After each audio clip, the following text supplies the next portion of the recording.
brosse, on peut faire l'action de produire l'action de nettoyage, de brosser par exemple, de brossage. Si on ajoute par exemple un suceur, hein, on peut créer l'effet par exemple d'aspiration. Du coup, si on ajoute un suceur branché, connecté à un jet de vapeur, on peut créer l'action de injection-extraction. Sinon, à la base, la machine, c'est comme un fer à repasser.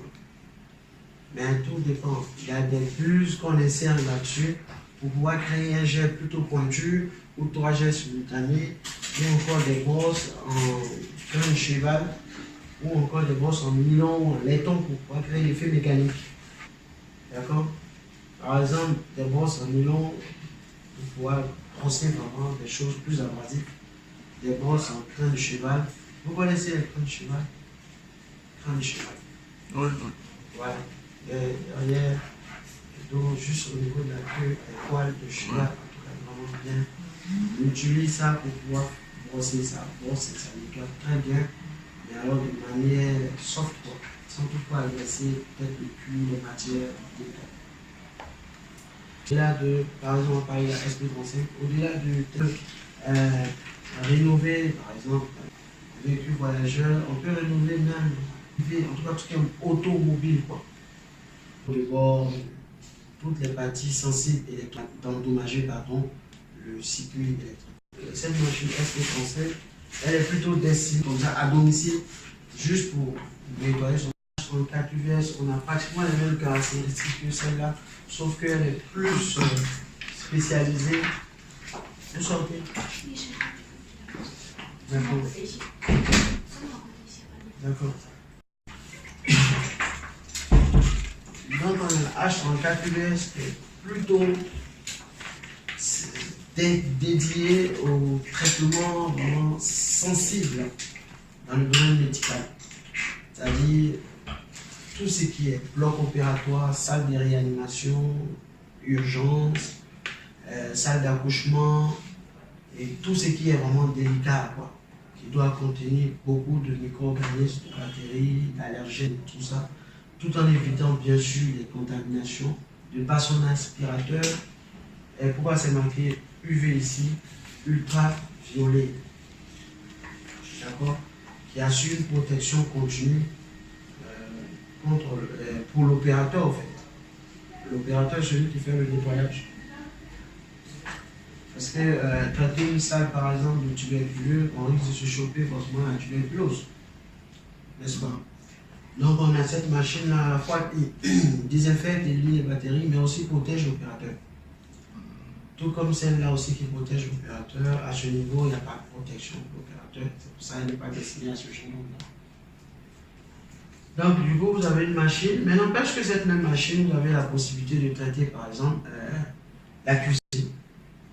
Dans un restaurant, vous avez la possibilité de traiter la cuisine, soit dans un hôtel pour des cuisines professionnelles, tout en inox, en monobloc et tout. Vous pouvez traiter directement, dégraisser la cuisine par sa pression et par sa puissance en termes de jet de vapeur également. Vous pouvez traiter une cuisine. À la base, elle est spécialisée dans le domaine médical, vraiment sensible. Mais on a la possibilité, de par sa polyvalence, de traiter les cuisines et aussi les textiles d'ameublement. Il est utilisé beaucoup aussi en hôtellerie. Vous verrez que dans l'hôtel, vous trouverez pratiquement tout. Vous verrez tout ce qui est textile d'ameublement, de mobilier, de cuisine, de tout ça, de chambre, d'hôtellerie touristique, tout ce qui est chambre, matelas, toilettes, tout. D'accord? Donc, pour ce qui est de machines professionnelles, vous avez des questions? Du coup, on a une machine qui est dédiée quasiment à ce domaine-là, aussi sensible qu'est le domaine médical. Maintenant, voici comment la machine se présente. Ça, c'est la plus petite, la H4A. Elle est petite en forme, elle a de la puissance, assez de puissance.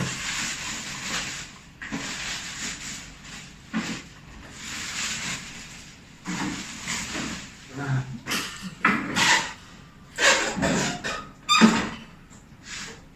Non. Voilà. Ok. Alors, voici comment la machine se présente. a celle des roues sur le chariot, mais elle a aussi des roues et directionnelles, bien sûr, sur l'appareil. Alors, on a le bocal, le réservoir d'aspiration qui est là. C'est parfumé, hein? On n'a rien senti.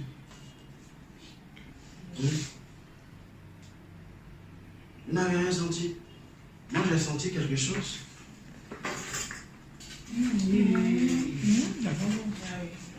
Je vais vous donner une autre caractéristique de cette machine.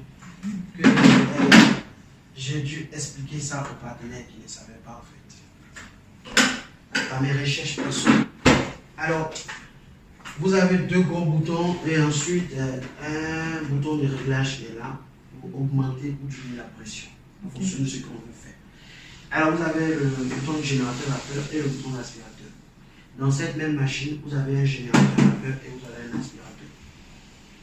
Ouais. Ça me faut ressembler à un aspirateur qu'à un générateur vapeur. Mais ça m'étonne. Alors, vous avez le pistolet qui est là. C'est un flexible professionnel, résistant. Vous pouvez marcher là-dessus pendant 7 ans. Ça va t'éviter. Une voiture, ça risque de bouger, c'est bien. Mais c'est très résistant. Hein. C'est quelque chose de solide. Qui n'a rien à voir avec les flexibles qui sont produits par d'autres sociétés, d'autres constructeurs. Vous pouvez toucher. Ouais. C'est solide. Donc du coup, on a la prise électrique qui est là. On a la sortie de vapeur et on a la sortie d'aspiration. Sinon, du coup, excusez-moi, on a plutôt l'entrée en fait. La sortie de l'entrée d'aspiration, l'entrée des jets de vapeur et la prise électrique. Alors, je branche comme ça. Vous avez vu qu'il y a deux sorties, du coup, il y a l'aspirateur et la vapeur. Alors, ça se monte simplement là, on les clique. Et puis voilà, on a une flexible de, je crois, 2,50 m. Sur quoi on adapte tous les accessoires. D'accord? Je vais apporter quelques accessoires.